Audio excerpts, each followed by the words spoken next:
It's funny how you can think you know someone so completely, so intimately, only to wake up one day and realize you were living in a story you told yourself. That was my life with Emily. I'm Daniel, a 31-year-old software developer, and for years, I thought I had it all figured out. A stable career, a modest house in a quiet suburb, and Emily, my bright, adventurous, impossibly vibrant wife. From the outside, we were the kind of couple that people envied. Emily was the spark to my steady flame, the bold streak of color in my otherwise grayscale world. Where I was practical and methodical, she was impulsive and creative. We were two pieces of a puzzle that fit perfectly. At least that's what I told myself. Our life was simple. No kids by mutual agreement, at least for now.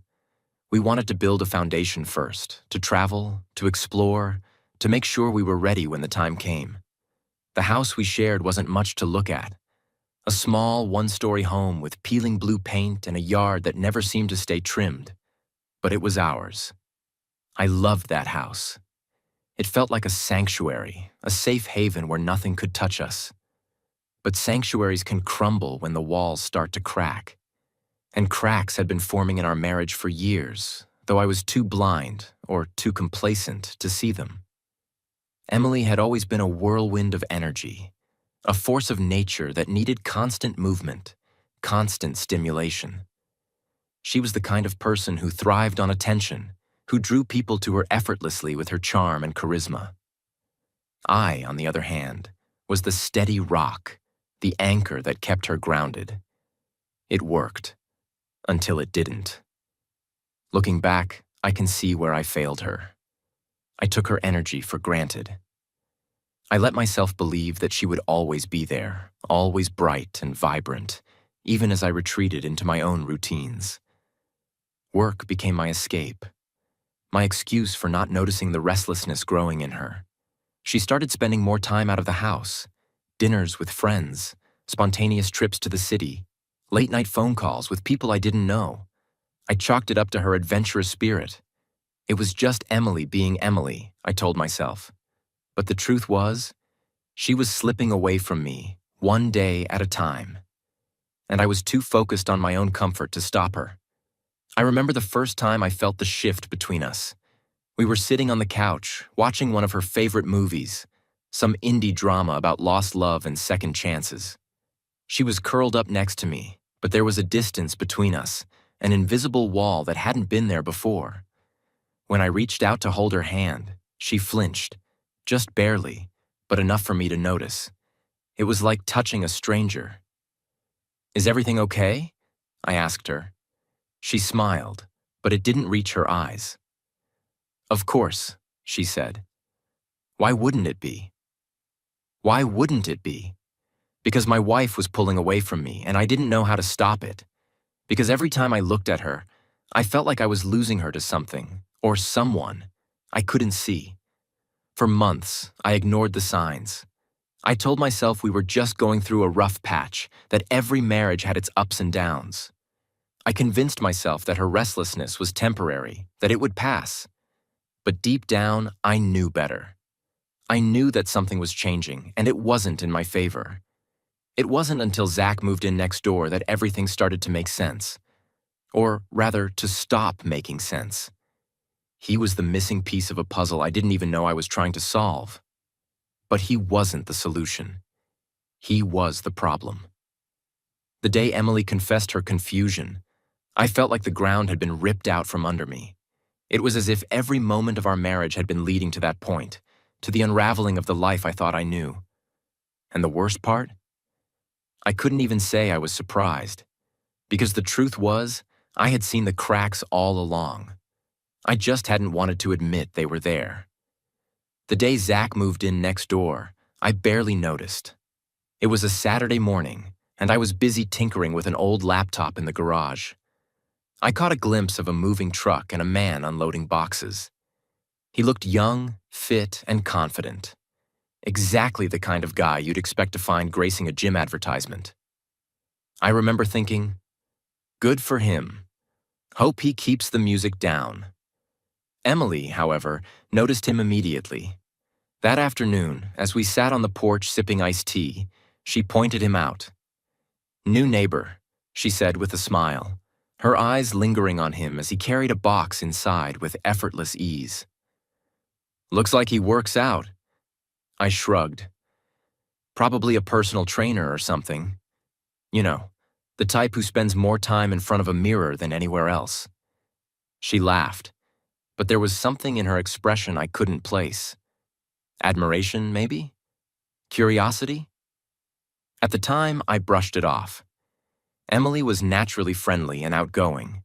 She noticed people in a way I never did. That was one of the things I loved about her. Until it wasn't.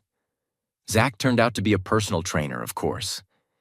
It wasn't long before Emily struck up a conversation with him, introducing herself as the friendly neighbor she always was. At first, it seemed harmless. She'd mention him in passing, how he was so nice, or how he offered to help her carry groceries inside one day. Little things, nothing to raise any alarms. But then the little things started adding up. She began spending more time outside, watering the plants, sweeping the driveway, or just sitting on the porch with a book she hardly seemed to read. And, conveniently, Zach was often outside too. They'd chat over the fence, their laughter carrying through the air like a private joke I wasn't in on. I tried to ignore it. After all, I trusted Emily. We'd been married for years, and I had no reason to doubt her loyalty. But there was a shift in her that I couldn't ignore. She started jogging in the mornings, something she had never shown an interest in before. "I want to get in shape," she told me one day, tying her sneakers with a determination I hadn't seen in a while. I raised an eyebrow. "Since when?" She shrugged. "Since now." I didn't argue. If anything, I thought it was a good thing. I even offered to join her, but she laughed it off. "You're more of a solo runner," she said. "I'll just slow you down." What she didn't say, and what I figured out soon enough, was that Zach jogged every morning too. They started crossing paths regularly, or so she claimed. But when I saw her leaving the house at the same time as Zach, her face lighting up as she waved to him, it felt less like coincidence and more like intention. Then there were the cookies. Emily, who rarely baked unless it was Christmas, decided to whip up a batch of chocolate chip cookies. Just to be neighborly. She brought some to Zach, along with a casual smile and an excuse about how we always made extra for new neighbors. I tried to laugh it off, but something about the whole situation felt off. The tipping point came one evening when we hosted a neighborhood barbecue. Zach showed up, of course, charming everyone with his easy confidence and quick wit. Emily was practically glued to his side, laughing at his jokes, her hand brushing his arm more times than I could count. I sat there nursing a beer and watching from a distance, feeling like a stranger in my own marriage. I tried to tell myself it was all in my head, that Emily was just being friendly, that Zach wasn't a threat. But the way she looked at him, like he was the most fascinating person in the room, made my stomach churn. She had never looked at me like that, not even in the early days of our relationship. The final straw came one night when I caught her texting him. She was sitting on the couch, her phone angled away from me, a small smile playing on her lips. When I asked who she was talking to, she hesitated just long enough for my suspicions to flare. "Oh, just a friend," she said, slipping her phone into her pocket. I didn't press her, but the seed of doubt had been planted, and once that seed takes root, it's impossible to ignore. I began to notice everything. The way she dressed up for her morning jogs, the way she checked her phone with a flicker of excitement, the way she seemed to light up whenever Zach was around. I wanted to confront her, to demand answers, but a part of me was too afraid of what I'd hear. So I stayed silent, watching as my marriage unraveled before my eyes, one casual conversation and stolen glance at a time. It was a Saturday morning, one of those rare weekends when the sun filters in just right through the curtains, making everything seem deceptively perfect. I was seated at the kitchen table, scrolling through emails with a cup of coffee in hand, while Emily stood at the sink, absent-mindedly rinsing a plate. The air between us was calm, almost serene, and for a brief moment, I thought it was just another ordinary day. But then she turned around, her face pale and her eyes brimming with something I couldn't immediately decipher. Fear, guilt, maybe even relief. "Daniel," she said softly, her voice trembling just enough to catch my attention. I set my mug down, a sliver of unease creeping into my chest. "What's wrong?" I asked, my tone calm but cautious. My mind ran through a dozen scenarios. She'd lost her job, she had bad news about a friend or family member, but none of them prepared me for what she said next. "I need to talk to you about something," she began, fidgeting with the edge of her sweater. "Something I've been holding back." Her words hung in the air, heavy and foreboding. I leaned back in my chair, folding my arms. "All right," I said evenly. "I'm listening." She took a deep breath, as if trying to summon the courage to say what was already written all over her face. I think I have feelings for Zach," she finally admitted, her voice barely above a whisper. For a moment, I just stared at her, my brain struggling to process the words. Feelings for Zach? My wife? My Emily? Was confessing to having feelings for the guy next door? It was surreal, like watching a scene unfold in someone else's life. "Feelings," I repeated, my voice devoid of emotion. "For Zach." She nodded, tears welling up in her eyes. "I didn't mean for it to happen," she said quickly, as if that made it any better. It just did, and I don't know what to do." I let out a slow breath, trying to keep my composure. "So, what are you saying, Emily? That you're in love with him? That you want to leave me?" "No!" she exclaimed, her voice breaking. "I don't know. I'm confused, Daniel. I love you, I really do, but I feel something for him, and I need to figure out what it is." "Figure it out," I echoed, the bitterness creeping into my tone despite my best efforts to remain calm. "And how exactly do you plan to do that?" She hesitated, her gaze dropping to the floor. I think I need some time away, to clear my head, to figure out what I want."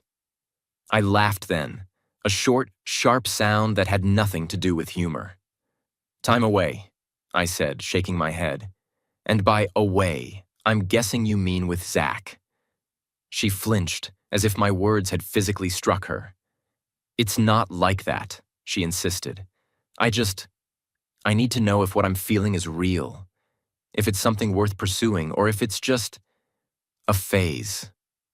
I stared at her, the woman I had loved and trusted for years, and I felt something inside me break. "You need a trial run," I said flatly. "With him." Her silence was all the confirmation I needed. For a long moment, neither of us spoke.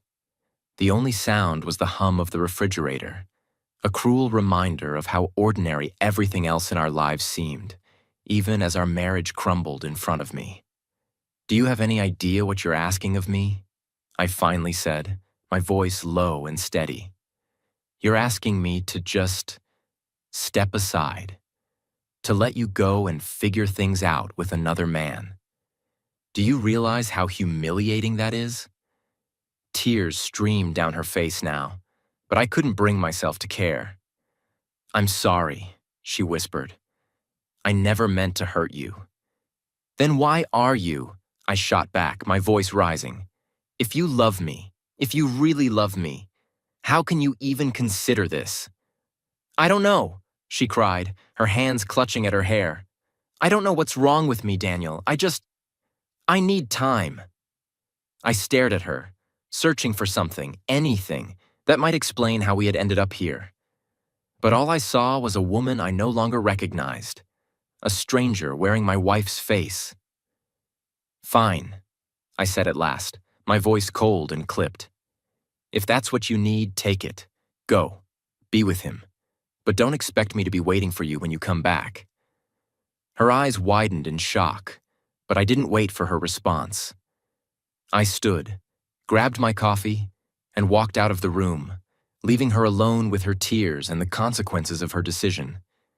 In that moment, something inside me shifted. I wasn't just losing my wife. I was losing the life I thought I knew. And the worst part? I wasn't sure I wanted it back. The day Emily packed her things and walked out of the house, it didn't feel real. She moved quietly, methodically, as if this were just another chore on her to-do list. I watched from the couch, the sound of her suitcase wheels scraping against the hardwood floor grating against my nerves. She didn't say much, just a few muttered words about how this wasn't goodbye, and how she hoped this time apart would give us clarity. Clarity. That word made my jaw tighten every time she said it, as if the answer she was searching for wasn't already obvious. She was leaving me to be with Zach. For a month, she said. A trial run to see if what they had was real. The sheer audacity of it made my stomach churn. But I kept my mouth shut, swallowing the words that threatened to spill out. I wasn't going to beg her to stay. I wasn't going to give her the satisfaction of thinking I couldn't live without her. If she wanted to throw away everything we'd built together for a fling with the guy next door, then so be it. When the door finally closed behind her, the silence was deafening. I sat there for a long time, staring at the empty space where her shoes used to be, the bare hook where her jacket had hung. The house felt different, colder somehow, as if her absence had sucked the warmth right out of the walls. For the first few days, I floated through life in a fog. The bed felt too big without her. The mornings were eerily quiet without the sound of her humming in the kitchen or the clatter of dishes as she made breakfast. I found myself reaching for my phone to text her about something stupid, a funny meme, a reminder to pick up milk, only to remember that she wasn't here. And worse, that she was with him. The thought of her with Zach was a constant weight in my chest. I pictured them jogging together in the morning, her laughing at his jokes, him looking at her the way I used to. Did he hold her hand the way I did? Did she rest her head on his shoulder, her hair falling in soft waves like it always did when she was tired? The images tormented me, playing on a loop in my mind until I couldn't stand it anymore. I needed a distraction, something to keep me from spiraling. So I threw myself into work, taking on extra projects and staying late at the office. I started going to the gym again, pushing my body to its limits in an attempt to drown out the ache in my chest. And when the nights grew too quiet and the loneliness became unbearable, I called my dad. My father was a man of few words, but when I told him what had happened, he didn't hold back. "She's a fool," he said bluntly. "If she doesn't know your worth, why should you wait around for her to figure it out?" His words hit me like a slap to the face, jolting me out of my self-pity. He was right. Why was I sitting here, mourning the loss of someone who clearly didn't value me? Why was I letting her betrayal define me? That conversation became a turning point. The next morning, I woke up with a renewed sense of purpose. I wasn't going to sit around waiting for Emily to decide whether I was good enough for her. I was done being her safety net, her fallback plan. If she wanted to throw away our marriage, I wasn't going to stop her. But I wasn't going to let her waltz back into my life as if nothing had happened either. I contacted a lawyer that afternoon. Filing for divorce felt like ripping off a Band-Aid. A sharp, painful moment that was over before I could second-guess myself. It wasn't an easy decision, but it was the right one. I needed to take back control of my life, to stop letting Emily and her confusion dictate my future. Over the next few weeks, I started reclaiming the house piece by piece. I packed up her things, the sweaters she'd left draped over chairs, the books she'd abandoned on the nightstand, and tucked them into boxes. I rearranged the furniture, redecorated the living room, and even painted the walls a fresh shade of blue. It was a small act of defiance, a way of reclaiming the space that had once been ours, but now felt like mine alone. The emptiness didn't go away overnight, but it started to feel less suffocating. Slowly, the house began to feel like a home again. Not the home I had shared with Emily, but a new one, built on my terms. And for the first time in weeks, I started to feel something I hadn't felt in a long time. Hope. Emily had left, and the life I thought I knew had crumbled around me. But in the rubble, I found something unexpected. The strength to rebuild, to move forward, and to let go of the woman who had chosen to walk away. It was a Tuesday evening when Emily returned. I was in the middle of organizing my files, something I'd started doing to keep my mind occupied during the quieter evenings, when I heard the knock on the door. Not the doorbell, just a soft, hesitant knock.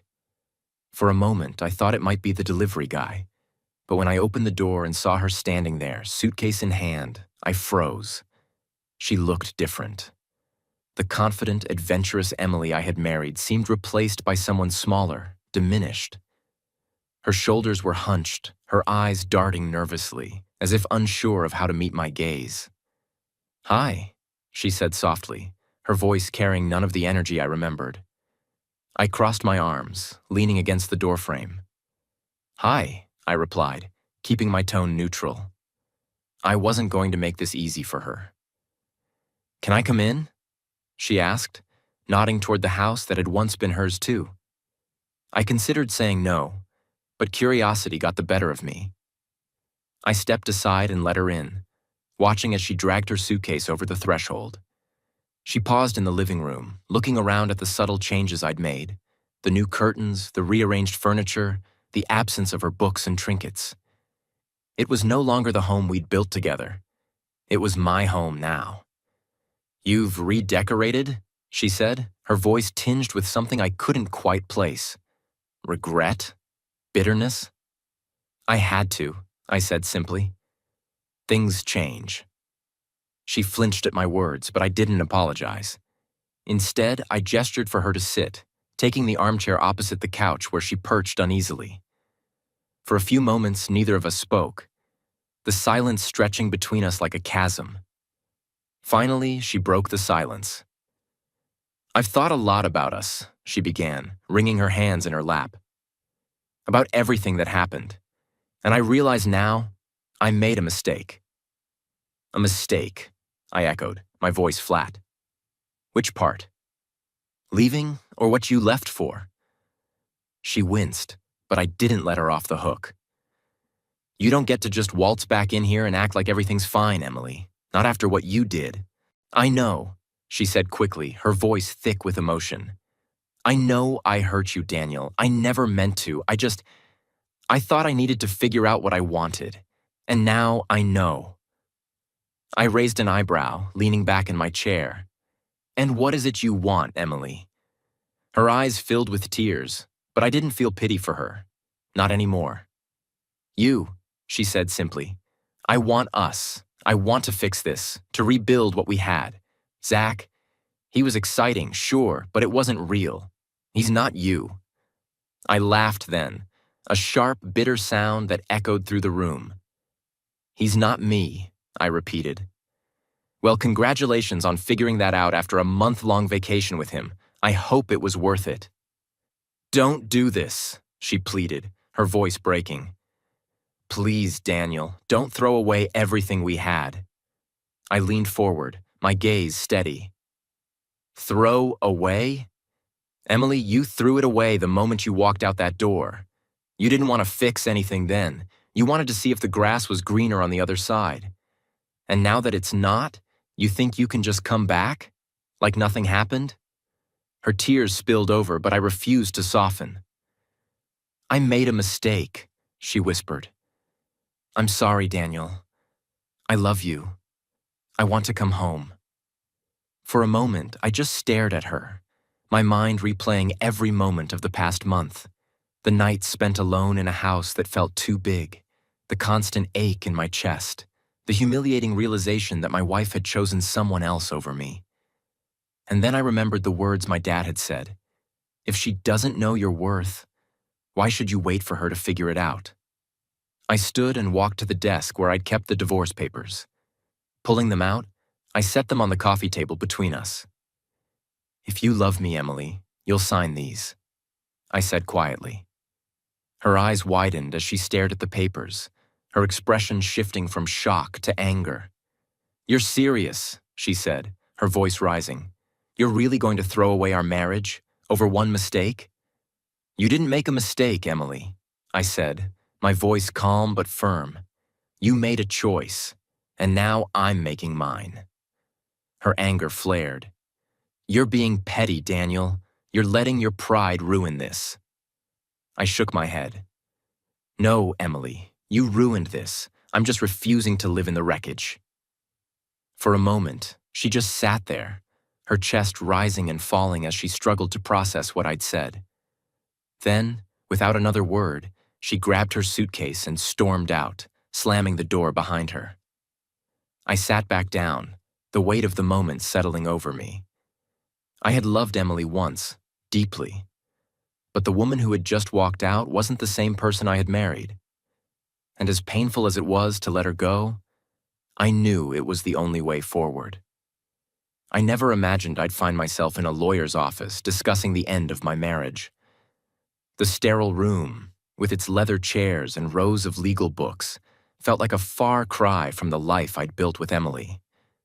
But there I was, sitting across from a sharp-suited attorney who didn't flinch when I slid the paperwork across the desk.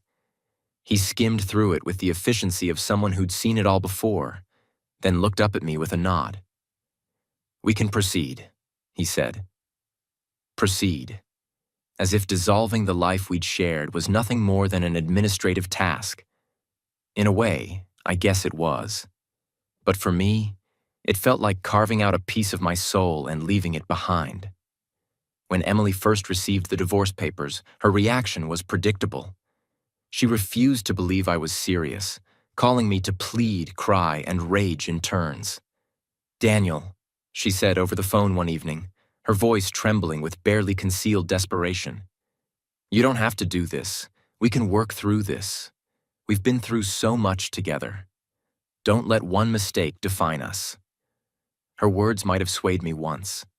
They might have reminded me of the woman I had married, the woman who had once promised to love and cherish me for better or worse. But now, all I could think of was the woman who had chosen Zach, who had packed her bags and left me to figure out her feelings while I was left drowning in mine. "It's not just one mistake, Emily," I said, my voice calm but resolute. "It's a pattern, a choice you made over and over again. I'm not going to pretend this marriage can survive after what you did." She didn't take it well.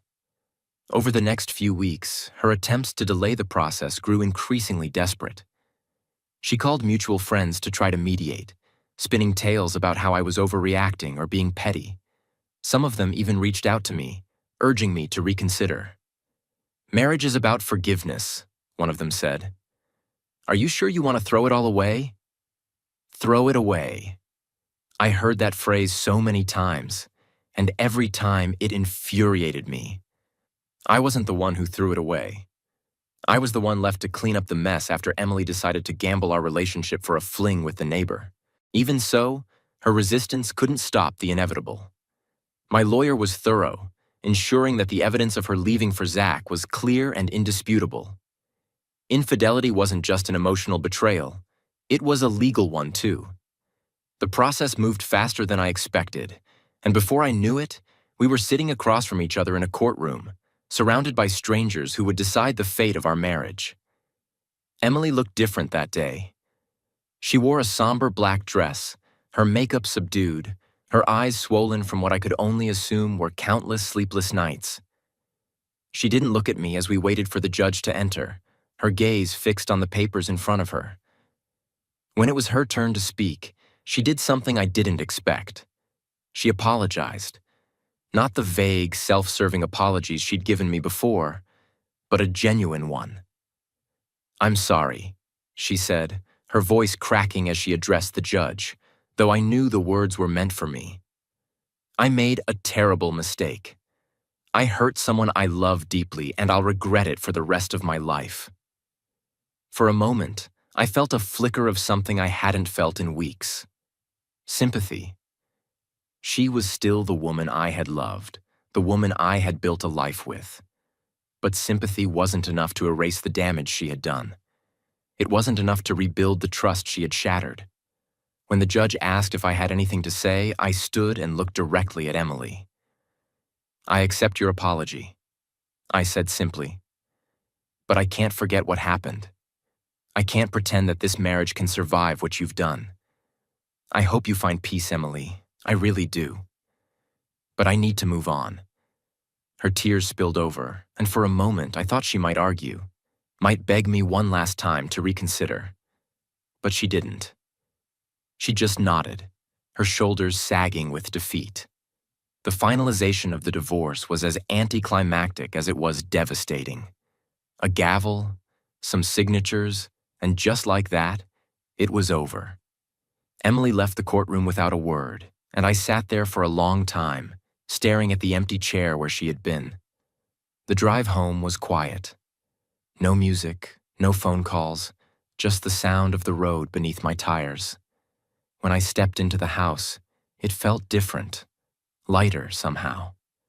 The weight I had been carrying for weeks was gone, replaced by a strange sense of relief.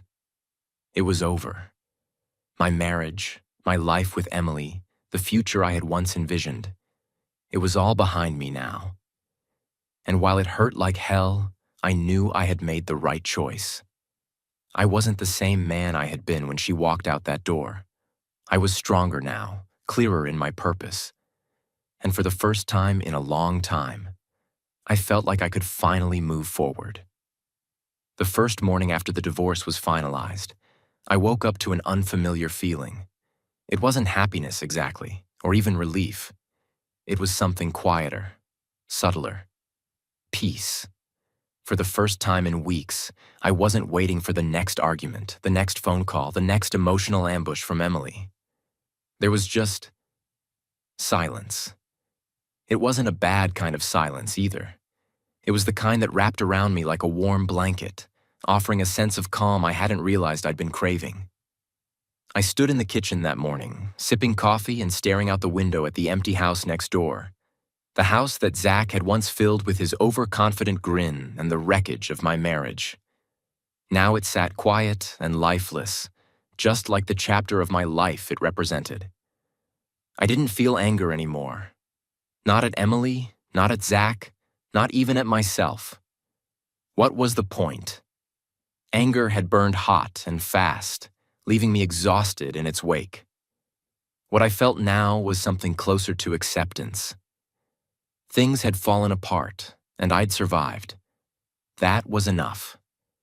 Over the next few weeks, I began rebuilding my life piece by piece. I threw myself into my work, not as a distraction, but as a way to reconnect with the parts of me that had always been solid and reliable. My projects were thriving, and for the first time in a long time, I found genuine satisfaction in the challenges they brought. The gym became another anchor. What had started as a desperate attempt to channel my frustration turned into a habit that I actually enjoyed. I could feel the difference in my body, in my energy, in the way I carried myself. It wasn't just about looking better.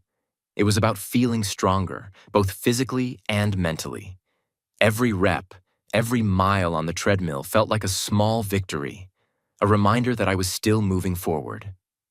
Socially, things were a little trickier. Mutual friends were divided. Some sided with Emily, others tried to stay neutral, and a few even expressed quiet admiration for the way I'd handled things. "You deserve better," one friend told me over drinks. It was a sentiment I'd heard a lot lately, and while I wasn't sure I fully believed it yet, I appreciated the support. I also reconnected with my dad. Our relationship had always been good, but the events of the past month had deepened our bond in ways I hadn't expected. He called regularly to check in, offering advice that was equal parts gruff and wise. "You're not starting over, son," he told me one evening. "You're starting fresh. There's a difference." It wasn't just words. He was right. I wasn't rebuilding my old life. I was creating a new one.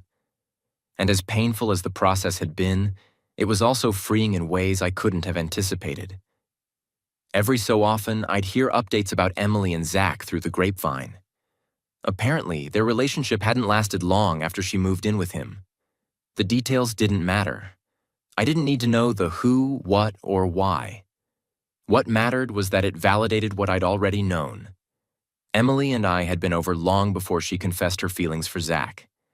He was just the catalyst, not the cause. There was no satisfaction in knowing it hadn't worked out for her. If anything, it made me sad for the person she used to be, the woman I had fallen in love with years ago. But that woman was gone, and the Emily I'd known in the end was someone I didn't recognize. I didn't hate her. I didn't even resent her anymore. I just didn't need her in my life. One afternoon, while clearing out some old boxes, I found our wedding album. I sat on the floor flipping through the pages, studying the smiling faces and hopeful eyes staring back at me. It didn't hurt the way I thought it would. Instead, I felt a quiet sense of gratitude for the good times we'd shared, even if they hadn't lasted. Emily had taught me a lot. About love, about trust, and about the importance of self-respect.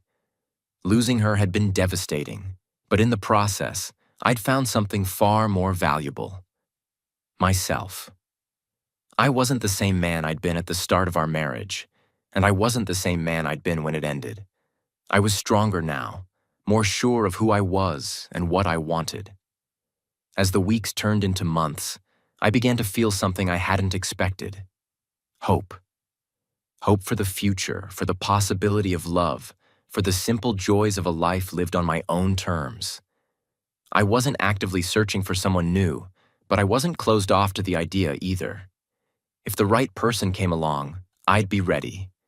But for now, I was content with the person I was becoming. Moving forward wasn't easy, but it was worth it. Each day was a step further from the pain, a step closer to the life I wanted to build. And with every step, I felt lighter, freer, and more at peace. It happened on a Sunday afternoon of all times, a day I'd come to associate with calm routines and quiet reflection. I was at the grocery store, standing in the cereal aisle, debating whether to stick with my usual choice or branch out into something new. A ridiculous dilemma in hindsight, but it was one of those small moments of indecision that reminded me how much simpler life had become. And then, I saw her. Emily. She turned the corner into the aisle, pushing a half-full cart, her eyes scanning the shelves until they landed on me. For a moment, neither of us moved. It was like time had paused, trapping us in that split second of recognition. She looked different, thinner maybe, or just more tired. Her hair was pulled back in a loose ponytail and she wore no makeup, but it wasn't her appearance that struck me. It was her expression. She looked uncertain, vulnerable, almost as if she were waiting for me to make the first move. "Daniel," she said finally, her voice soft and hesitant. "Emily." I nodded in acknowledgement, keeping my tone neutral.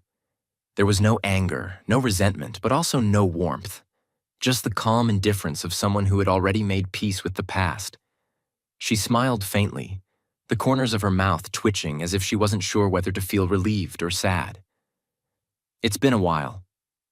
"It has," I said simply. I didn't elaborate. What was there to say? We weren't friends, and we certainly weren't the people we'd been when we were together. The last thing I wanted was to dredge up old wounds in the middle of a grocery store. There was a pause, an awkward silence that stretched between us as she shifted from foot to foot, clearly searching for something to say. "How have you been?" she asked eventually. "Good," I replied. And I meant it.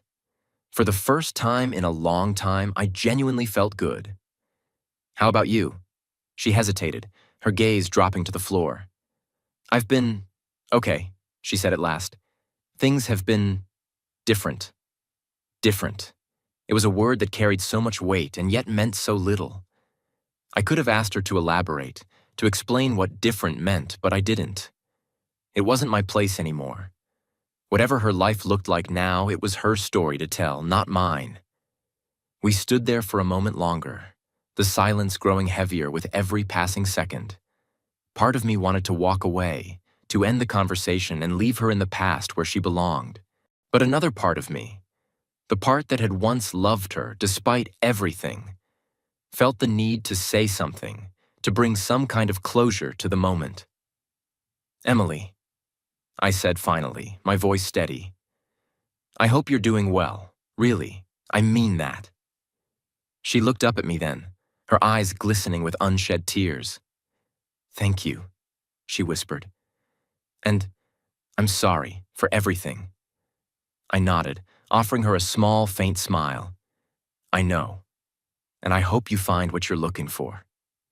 Her breath hitched, and for a moment, I thought she might say something more. But instead, she just nodded, her expression a mix of gratitude and sorrow. "You too, Daniel." And with that, the moment passed. She turned her cart and walked away, disappearing around the corner and out of sight. I stood there for a few seconds longer, letting the weight of the encounter settle over me before shaking it off. As I continued down the aisle, reaching for my usual cereal after all, I felt a strange sense of relief. Seeing Emily again, hearing her apology, had been unexpected, but it hadn't undone me. It hadn't reopened old wounds or filled me with regret. If anything, it had reaffirmed what I already knew. I had moved on. She was a chapter in my life, one that had shaped me in ways I was still coming to understand. But that chapter was over now, and I was finally ready to close the book. By the time I left the store, the encounter already felt like a distant memory, like a song I hadn't heard in years and could barely remember the lyrics to. I loaded my groceries into the car, started the engine, and drove home, the radio playing softly in the background. The house felt warm and inviting when I walked through the door, the late afternoon sun streaming through the windows. It wasn't the same house it had been when Emily lived there, but it was mine now, and that made all the difference. As I unpacked the groceries and put them away, I felt a quiet sense of contentment settle over me. My life wasn't perfect, and it wasn't what I'd imagined it would be when I married Emily all those years ago, but it was mine, and that was enough. I didn't know what the future held, but for the first time in a long time, I wasn't afraid of it. Whether I found love again or spent the rest of my life on my own, I knew I'd be okay, because I wasn't defined by my past or by the people who had left me. I was defined by the person I was becoming, and that person was stronger, wiser, and finally, at peace.